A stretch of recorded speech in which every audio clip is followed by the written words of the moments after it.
those you should practice. You should probably be doing them at least at the bare minimum 3 times a week. Preferably, if you can do it just about every day, that'll be working out to your benefit. So if you feel any tightness in your lower back, you have aches and pains, you're getting out of bed a lot slower, your movements are slower, then you need to do more of these.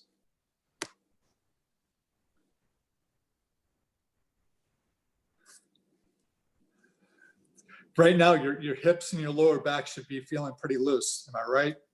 Yeah. Okay. And Jovi, I assume you recorded this as usual? Yeah. Okay, so Jovi will send you the link. So you guys have it, for the people that aren't working or retired, you have no excuse. You can do this every single day.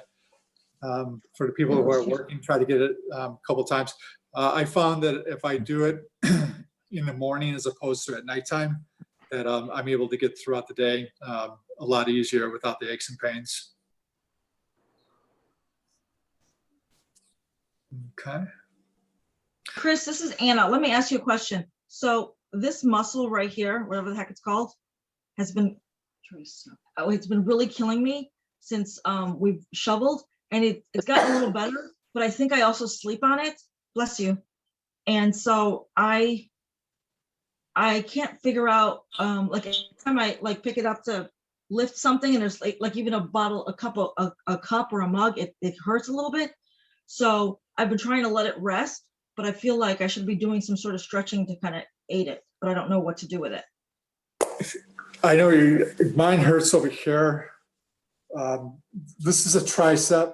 This is your shoulder. So it shouldn't be, over here is leading into the bicep. If it's hurting your shoulder, it shouldn't be going into the bicep. So the shoulder needs to be, so your shoulder, there's 3 heads to it. There's the front, called the anterior, there's the posterior, and then there's the lateral. There's 3 of them. So the big one over here leads down to about right over here on my arm. So like the middle part right here? Yeah. So Okay. that's probably the part that's hurting. So what I do, I lay down on the floor on my stomach, and I fully extend my body. And what I do is I do a very slow snow angel. I'll go, if I'm laying on the floor, I'll start up from my hips with both hands.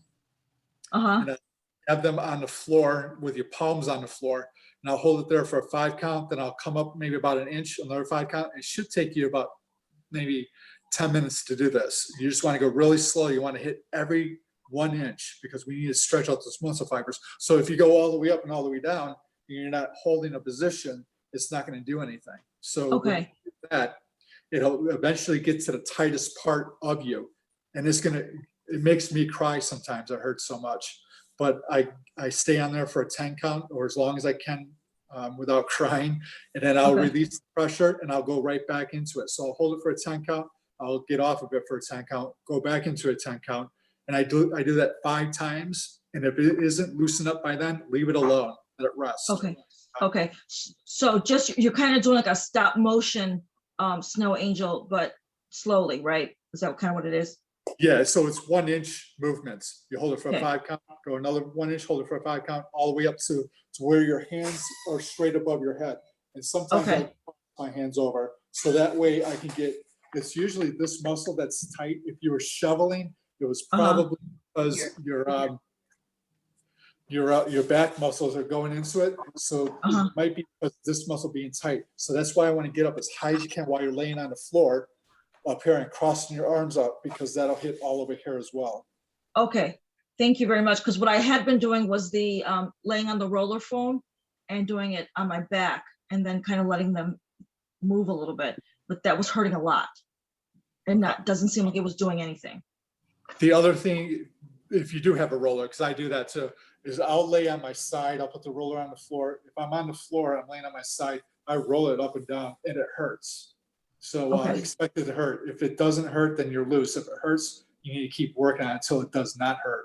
None of it should when you have that roller on.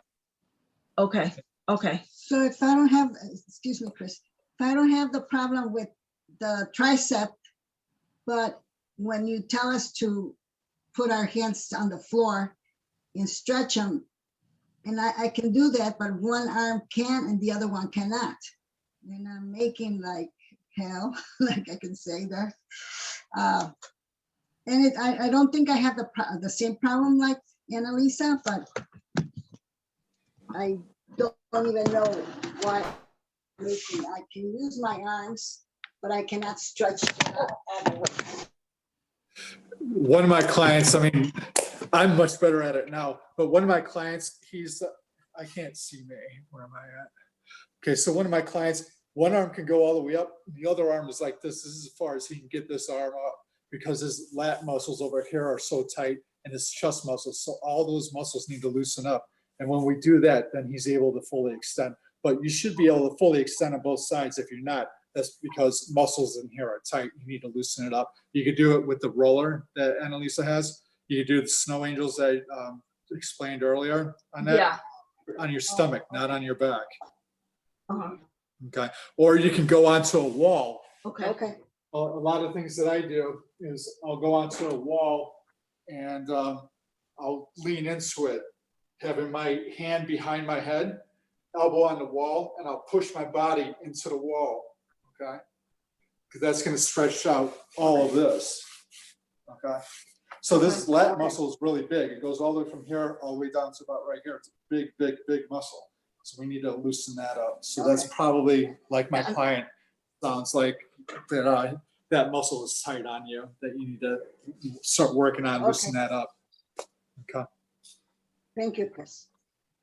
You're welcome.